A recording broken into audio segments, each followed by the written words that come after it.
Genesis 5, verse 24. Enoch walked with God, and he was no more, because God took him away. We were talking last night, the Bible doesn't go into a lot of detail on a lot of things. You have to rely on your faith and believing it and stuff like that. Like I said, that's very small. You can read that over in 2 seconds. It says, Enoch walked with God, and he was no more. But also it took him, he lived to be 365 years. Back at that time, that was actually young. He died, well, he didn't die, he was taken away. He left Earth at a young age. Because back at that time, it wasn't common for people to live 800, 900 years. And a lot of people say, well, that wasn't really 8 years. Sure it was. At that time, we did not have the diseases, the land, everything was pure, pretty much pure. And just over time, and of course, because of sin, God has shortened our lives. That's why today, we look at somebody and see somebody's in their 90s, close to 100, we think, that's forever. But that is still pretty young compared to what it used to be years ago. You know?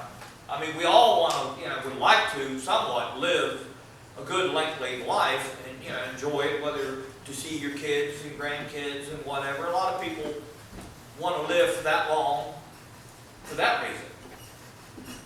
In the notes here to this, saying that Enoch walked with God, that he was no more because God took him away. Enoch had a very strong relationship with God, or otherwise God would not have taken him. What that meant was he did not face physical death. There's only 2 men in the Bible that actually pertains to. There's Enoch and Elijah. They both were taken to heaven without facing physical death. But that's not the end of it. We, too, also have that opportunity. Getting back to what I was saying about the rapture, a lot of churches don't teach rapture. They don't believe it. We do believe in the blessed hope that Jesus can come back. When? We don't know. But we do believe that he is going to come one day and take the church home with him. And what that means is you and I, or whoever is alive at that time when he comes to take the church, if we're right with the Lord, he's going to take us out of here and we're not going to die. We're going to be transformed in the blinking of an eye. We're going to get rid of this old earthly tent and we're going to get a brand new body suited for heaven. So that's why, like I said, there's an old saying, I've said this before, there's an old saying about there are 2 things in life you're sure of: death and taxes. Granted, you can't get out of taxes. Well, I can't say you can't if you got enough money. Death for the believer is not a guaranteed thing. We, too, if the timing is right, can get called up into the sky and go into heaven without physically dying. That would be great. Could you imagine not having to die? You're going to go to heaven without actually dying? I don't know about you, that would be great. In the notes here for this, it says, walked with God. The phrase replaces the word lived in the other paragraphs of the chapter and reminds us there's a difference between walking with God and merely living. Your walk with God should be something that you do every single day. And that doesn't, like I said, necessarily mean that you're actually out there swinging your arms and legs and burning calories and walking. It's your relationship, your talk. That's what the walk means in this case. It says here that he was no more because God took him away. The phrase replaces, then he died in the other paragraphs of the chapter, like Elijah who was taken to heaven. Enoch was taken away to the presence of God without experiencing death. And he was a righteous man. I mean, it says here, talks about Lamech, who was another one. He was the 7th from Adam, in Adam's genealogy of Cain. He was an evil man, but Enoch, the 7th from Adam, was a righteous man. Now, me and Linda were talking last night, and this is simply speculation. Why did God take Enoch into heaven without dying? And Elijah. Now, we all know about in the end times, during the tribulation, there's going to be what they call the 2 witnesses that God's going to send here to try to convince people to, they need to accept the Lord if they want to go to heaven. The Bible doesn't say who they are. It just says to. It could be somebody that hasn't even born yet. It could be somebody from the future. A lot of people want to go back because of Enoch and Elijah and use them as an example. Now, I'm finding over the period of time that most people say Moses and Elijah. Now, this is my personal opinion. You've got 2 ears God gave you. You can only go in one ear and out the other. I do not see Moses doing it. The reason for that is Moses, God took his life upon Mount Nebo, and God buried him. In fact, the devil and Michael, the archangel, argued where Moses was born. Buried. We don't know. We're just told that God took his life because of disobedience. He never got to cross into the promised land. He got to stand on the top of Mount Nebo and look to the promised land. He never got to cross into it because he disobeyed God. A lot of people say, well, because he killed a soldier. No, that was not true. The reason, because he disrespected God. God told him to speak to the rock so that water would come out of it. And he struck the rock in front of the elders and other people. And this disrespected God. And for that reason, God did not let him cross over to the promised land. I do a lot of studying on this subject right here with death and stuff, because we're taught right now as believers, if we die right now, when we go and step into paradise, we will shed our bodies, they'll stay here, our souls will leave earth and go into paradise, heaven, however you want to say it. We'll be in a spiritual form, a disembodied form, okay? But that's only temporary until the rapture comes and then the church comes, and we'll all eventually get our new bodies. Moses was what they call an Old Testament believer. And we're taught in the Scripture that Old Testament believers who got to go to heaven died, and they went to heaven, but they do not get their new glorified bodies until after we come back to earth, what they call the second coming, the millennial reign. If this is true with Moses, he died, he went to heaven in a spiritual form, then to have him come back as one of the witnesses, God would have to go back and give him an earthly body, because the Bible does tell us that these men will be killed and they'll be left to lay in the streets for 3 days for the world to see. I just myself can't see. I mean, God can do whatever he wants. I personally can't see that. This is why I lean more towards Enoch, because Enoch and Elijah were both taken into heaven. And they could be the ones that come back, and let's say they are shot and killed, then, to me, that makes more sense. But that's not, I mean, it's not a subject worth debating over, it's not worth getting an argument with anybody over, but it's something to think about, Because for us, we will get our brand new bodies at the time of the marriage supper of the Lamb, after the rapture. We'll be given our brand new indestructible bodies. And from that time on, we will not have to worry about sin. Sin will be no more as our own glorified bodies. We'll be actually in heaven with the Old Testament believers who will be still in their spiritual form until we all come back to earth. Then they'll eventually get their glorified bodies too.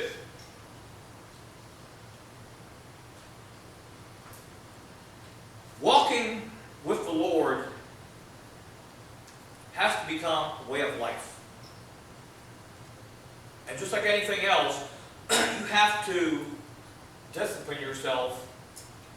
Set a certain time that you want to do it, or you can do it all day. And the thing about I used the example last year whenever I lost my job because of the pandemic, and I didn't know where the Lord wanted me to go. I actually did what I call physical walking. I walked about 5 miles every day. I'd get up early before it even got daylight, and I would walk around the cul-de-sac at our house several laps until I hit about 5 miles. And that whole time, I was walking and praying for God's direction in my life. And I encourage you too, your walk with the Lord. Like I said, it doesn't have to be like I was doing the physical walk. It could be just your everyday life that you're doing. Because that's what worship is. A lot of people, when you talk about the word worship, they think it's about singing and preaching. Your worship is your lifestyle that you're doing with the Lord. That's what worship is all about. You know, it's not, and so that you can't use excuse, well, I don't know how to sing, I don't play an instrument, I don't know how to preach or pray. It don't matter. Your worship is your walk with the Lord. The things that you do on a very regular basis. In fact, this is so important that there have been songs written about it. And the one song here that I love is called In the Garden. And I love the chorus on it says, and he walks with me, and he talks with me, and he tells me I am his own.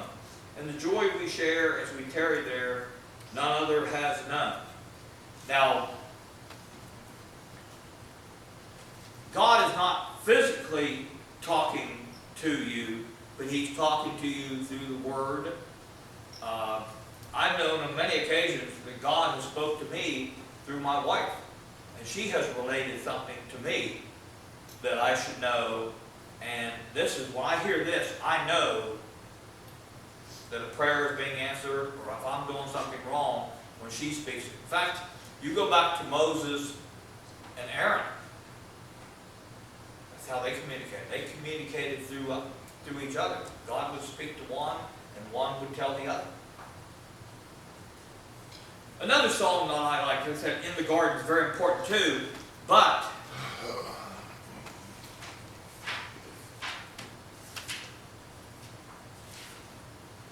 Just a Closer Walk with Thee. This song has been done many times over the years. Actually, for who wrote the song and who, it doesn't say, it says anonymous. It says, I am weak, but thou art strong. Jesus, keep me from all wrong. And as it goes down, it says, I'll be satisfied as long as I walk. Let me walk close to thee.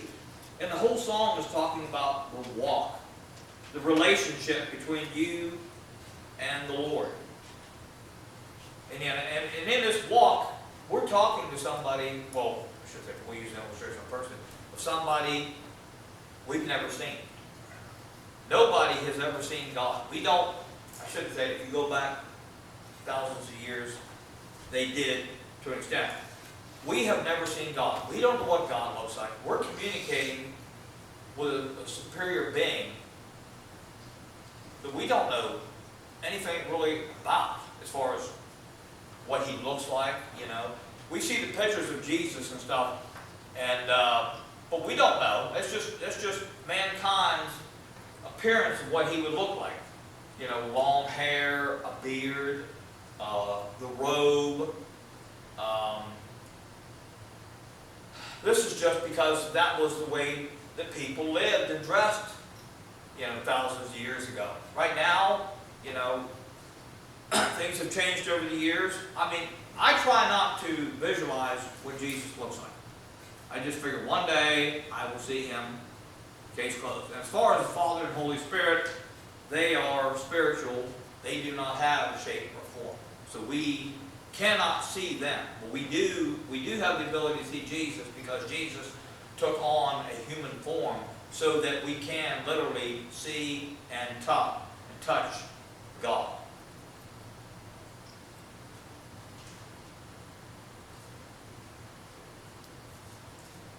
When you get saved in your life, regardless of when that is, young kid, teenager, adult, this is when you should start your walk. Let's say that you're a teenager, let's say 15, 16, and you get saved. It's from then on that you need to get on your walk with the Lord and see what the Lord wants you to do, where he wants you to be, to communicate with him. You've got to have an idea of what you're going to do. A lot of people think, well, I don't really need to study, or I don't need to learn anything, because God's going to do it all for me. That's not always true. You know, you need to have somewhat of a knowledge of the Bible and of what you're doing with death. You need to have an idea of what's going to happen to you one day, whether you die or get caught away in the rapture. It's good to know that. And you're not going to know everything. God doesn't expect you to. But you still need to have a halfway decent knowledge. And this will come through walking and talking with the Lord. I'm not ashamed to admit that I'm not the sharpest knife in the drawer, but I have been blessed over the years with this knowledge. And I'm not going to say that I know everything, but I know the basics. If you can get the basics down, that will make your walk a lot easier. It's just like when somebody joins the service, like I joined the service 40-some years ago. I had no clue what I was getting myself into. So they sent me to a military base to do what I call basic training. And this was to teach me for the next 3 months the basics of what I am to do, what I'm going to be coming up against, what my life is going to be like for the next 3 years, by learning the basics. Then after this basic training time is ended, then we start getting out, and then you start to grow, and you start to learn. Because I know even when I first started going to church, now when I was going to church as a young kid before we left, for whatever reason, I didn't have a whole lot of knowledge. But when I finally came back to the Lord at the age of 38, things started changing, and I started learning. And I'll never forget one time, this was 20-some years ago, I was having a hard time sleeping. Linda was still working night shift at the post office in Pittsburgh years ago. And something happened to me. I could not sleep. Case closed. I don't care if I took sleeping pills, whatever I could not sleep. And this went on for a while. I don't know how, I do know how. God, I never fell asleep at the wheel. I still functioned, did all the stuff that I had to do, but I could not sleep. And I was at my wit's end. And finally one night, I got on the phone, and I called Linda, and I says, she wasn't saved at the time. I told her what was going on. I can't sleep. And she said, why don't you read your Bible? And for that to come out of her mouth was different. And I did. And bam! And I went on and on and on. And as I read my Bible at night before I went to bed, I was resting better. In fact, still to this day, when I do my devotionals for the day, I do it before I go to bed. Our daily bread journal, I read that every day, plus certain scripts. And I don't have to go into a lot. At that time, too, I thank the Lord for everything for the day. That's when I find it best for me to do that. Because she's still downstairs, and I'm upstairs alone, and this way I don't have any distractions. If you're around other people and other stuff, you start getting distracted. That's it. That's like when I was telling you about me walking around the cul-de-sacs and stuff. I was alone, in the dark, and I didn't have any distractions. Because I'm a person that's very easily distracted. It don't take very much for me. I'm a wanderer. It doesn't, after a little while in church and stuff, I'm out there, what's for dinner? What's for supper? Am I going to get this done? Am I going to get that done? And we're not supposed to worry about that. You're here right now. This is what you need to be focused on right now for this short period of time. Then, when you walk outside, then you can start focusing on what you want to accomplish. Because I have that problem is, if I've got a whole bunch of stuff on my agenda for the day, I worry. I say I got 6 yards I got to cut today, or I got to clean this church, or I got to clean another church, or I got to go do this and stuff like that. And you're not supposed to do it this way. You're supposed to say, okay, Lord, here's what I need to get done, and do it one thing at a time. Because last Sunday, I was coming home, I was getting impatient. I was behind on my grass cutting because of the weather. And I was going to go cut a yard down in Denbo last Sunday. And I said, okay, I can beat it. So I flew down, got down there, I got rained out. So I said, okay, fine, there's another day coming. I came back home, and I just no sooner turned onto off Ritchieville Road onto Spring Street, my vehicle died on me. So it had to be towed to the shop for a couple of days, so that set me back even farther than I wanted to do. Because I lost Monday and Tuesday of grass cutting because my vehicle was in the shop. But thank God it was only something very small, and we got away with it with just a $45 bill, so thank God for that. And that has taught me a little bit of a lesson here, over this last week and stuff, I just, instead of getting upset about it, just rely on the Lord and say, hey, this is what I need to get done. This is what I want to get done. It's in your hands, Lord. Because I don't do well when things go wrong. She'll tell you. I don't. I live a very regimented life. And everything has to fall in place. Margin of error for excuses in my life is 0%. No mess up. Everything has to be done according to plan, or I will flip out. I don't do nothing bad, but I expect everything to go right. That's why I choreograph. I get up in the morning. I say, okay, from 8 to 10, I'll be here. 10 to 3, I'll be here. 3 to 4, I'll be here. And figure straight. But it don't always work that way. Life gets in our way. And I don't handle that very well. And I'm not the Lone Ranger when it comes to that. I know there's a lot of other people are the exact same way. She's the opposite. She goes with the flow. I don't do that. We have a lot of things we're in common, but that's one thing we are not in common with. I don't like when things get bent out of shape. I set a schedule. I expect for that thing to be. And if I get it done ahead of schedule, fine. That's more power to me. But I like everything to be done in a certain way. The old saying goes, it's either my way or the highway. If you can't hack it, get your jacket. That's just the way that I work. Hurt, go along with the flow.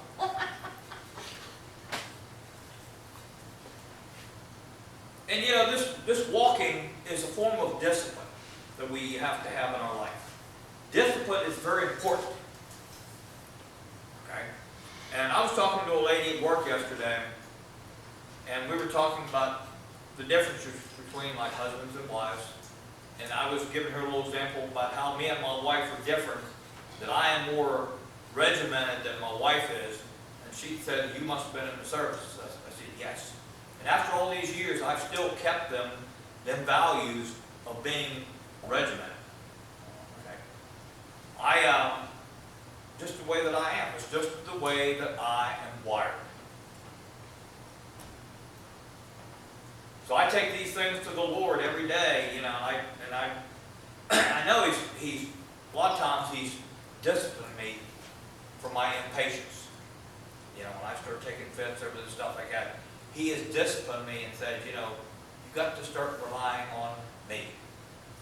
But this all comes back into the walk, that I'm walking with God every day, and I'm telling Him what I like to do, what do you want me to do, where should I be, leaving it in His hands. I don't have, He's in control. He is the pilot. I'm not one of these people who has a sign that says, God is my co-pilot. God is the pilot. I'm the passenger. And that's the way we all should be. He is the pilot, whether it be of our vehicles or whatever, however it is. He is in control. Let Him handle all the situations. That's why you're walking with Him. And as all things in life, we will face obstacles in our lives. Like life for myself last week, things got out of whack when I lost my truck for 2 days and sat in the shop. That's an obstacle. I could sit there and get upset, take a fit, but that was not going to get my truck fixed any quicker. I'm thankful that I had it towed up there on Sunday and got it back Tuesday. It could have been worse. Could have been a lot more expensive. But what I just decided right there, as hard as it was, I had to bite my tongue. I said, all right, Lord, there's nothing I can do about it. I'm just going to accept it. This is what happens. I pray that you'll bless me so I can get my truck back, and it doesn't cost us an arm and a leg. And thank God, Tuesday night, the guy who shot called and said you can pick your truck up. So we're blessed in that respect. Because in your walk, the devil, we say the expression of the devil. 9 times out of 10, most of us will probably never even come in contact with Satan. He has demonic forces that do his dirty work for us. We all have obstacles that the enemy throws in our way to distract us.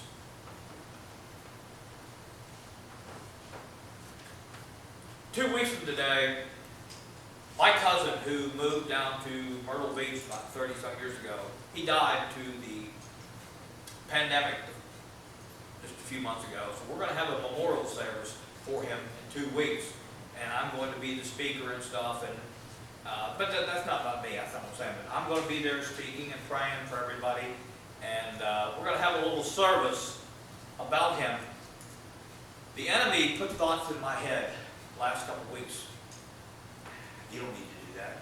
In fact, you don't even need to come up here and do this. Why don't you just give it up? You know, I don't do it as much as I used to. There was a time I used to do it a lot. I used to go to various churches in the area, and I filled in a lot. And but that was a time, and that was a season.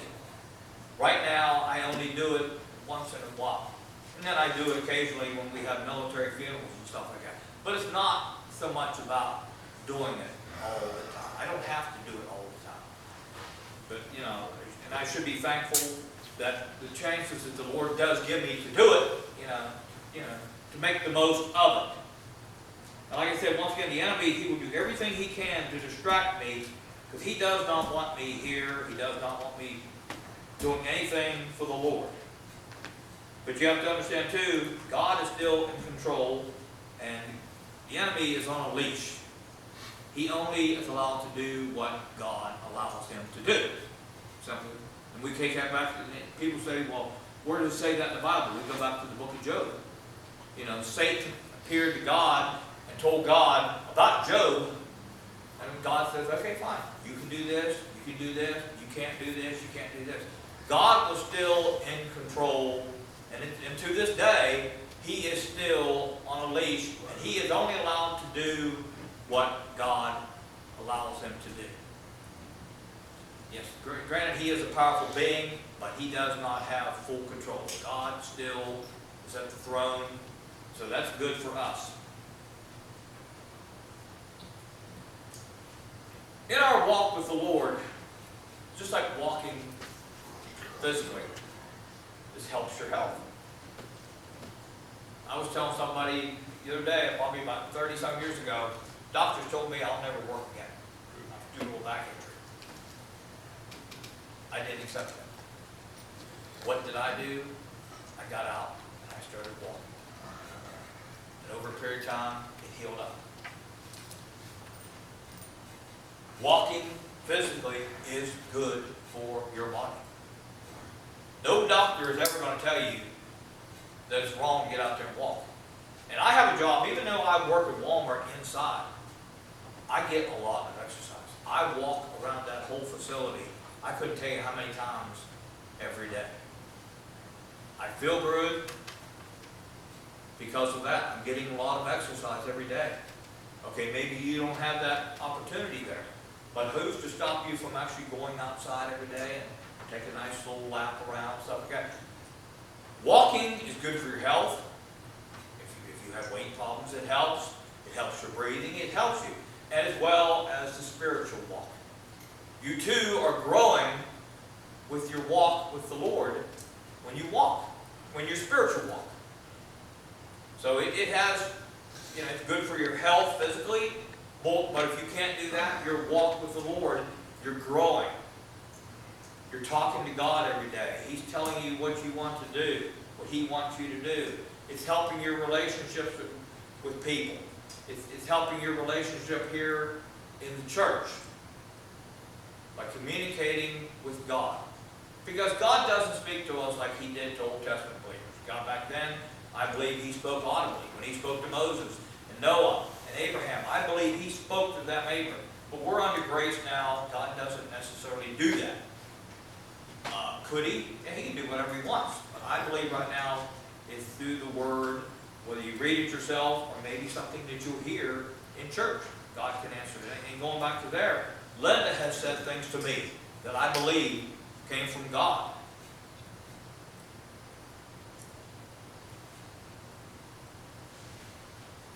So once again, like I said, we're getting back to what I said earlier. If you don't get anything out of what little I said today, was just remember your walk with the Lord should be the most important part of your life. It's a relationship, the communication. You have to have strong communication skills. If you've got a spouse, or if you've got children, you have to have a strong communication skills. I mean, myself and Linda, just like a lot of you, of course you've been married longer than we have. You start to think a lot. I'll get ready to say something, and she'll say it before I even say it. I'm sure that some of you can attest to that too. It just happens, it happens for us almost every day. We were coming home from, we went to Sam's Club the other day. And we was following a guy on a motorcycle. Red bandana, red shirt, the blonde mustache and goatee, the long hair in the back. Who's that tell you? Hulk Hogan. He was a spitting image of Hulk Hogan. And before I could pipe up, she said, "There's Hulk Hogan." And of course it wasn't, but the guy looked like it. I'm not ready to say, "Let's follow that guy. I want to go get his autograph," you know. But, and there's different things that happen. Even last night, when we were watching TV, the show on Channel 22. Before, I mean, I would say something and she said, "I was just thinking of that." Or she'd say something, I said, "I was just thinking of that."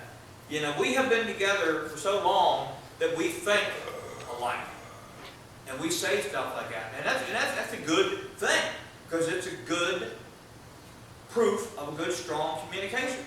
Now, I know that, you know, you people have been married here a lot longer than us. We've only been married 34 years. But that is that's telling me that you have a good relationship with your spouse. Of course, she always says, "I got seniority, I'm older than you." But I said, no, God sees us as one. So you can't be pulling out seniority stuff in our house. But she tries it, you know. Yeah. But no, we have a good, strong communication, and we agree to disagree. But for the most part, us, we have pretty much the same beliefs. I mean, the same, we come together on subjects and stuff like that. You know, and when it comes to biblical stuff, yes, we always pretty much agree. I don't think I've ever seen her disagree with me, or I really disagree with her. But for other things that are going on in our lives or going on in the world, we have a good, strong relationship, and that comes from our, you know, our skills in communicating, and that's what we need too when we walk with the Lord. You know, is relying on Him and His way in our lives. And it doesn't mean always that we're going to get things to go our way. It doesn't always work that way. You know, His ways are the best. I mean, I told you last year that when I found out I was going to Walmart, I wasn't happy. But after accepting the fact that this is where God wants me, I've accepted it. And I don't get upset about it anymore. I'm happy. You know, I really am. I'm at a job where I enjoy going to work every day. Not a lot of people can say that. Granted, I don't make as much money as I did before, but I'm actually a lot happier where I am than I have been in a lot of places in years. And this is where God is saying, okay, granted, you're not making as much money, but you're supposed to be relying on me. I will provide. I am the provider.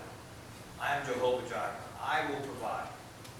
But, you know, and I gave the illustration last year, the first day that I walked in that facility, I felt like I've been here for a long time. I know these people. Meanwhile, I didn't know anybody. But I was doing what the Lord wants me to do.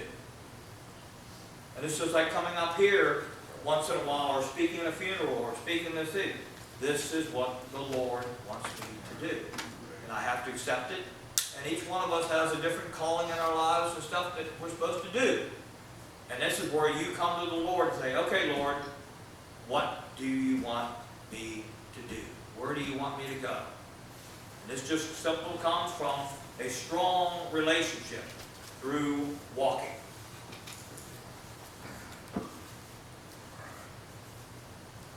You go back to Noah.